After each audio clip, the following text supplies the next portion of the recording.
Sci 216 students, welcome to Module 7. Here, the culmination of your work throughout each of the previous modules will come together for Final Project 1.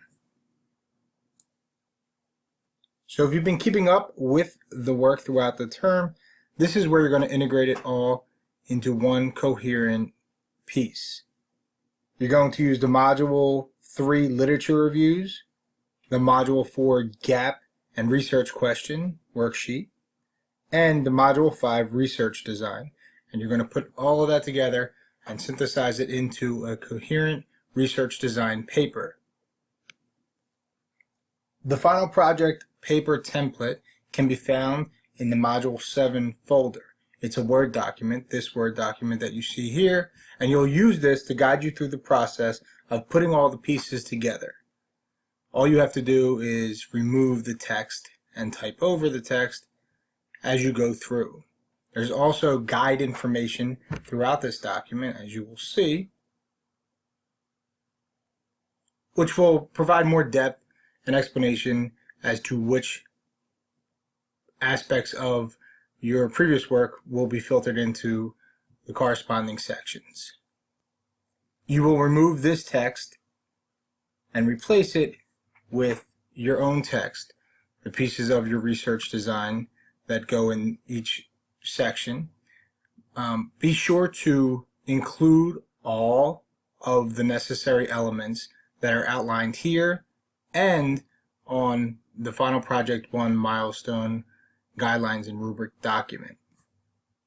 I would recommend having both the template open and the rubric available to you as you work on each section of the paper. Another recommendation that I have is to break this up into sections. Tackle one section at a time. For instance, you may start with the literature review and try to get that done in a day.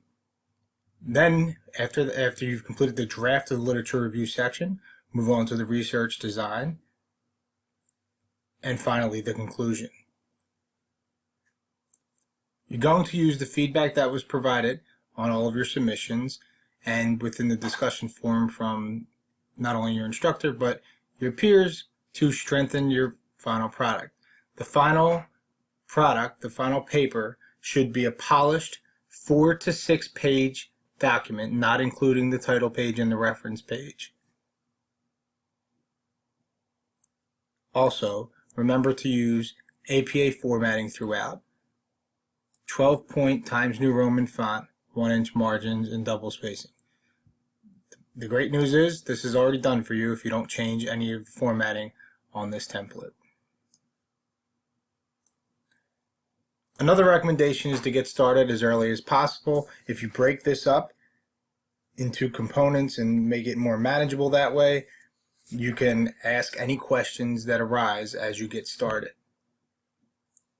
And it'll be a lot easier to put it together over the course of the week as opposed to waiting until the end and trying to throw it all together at once.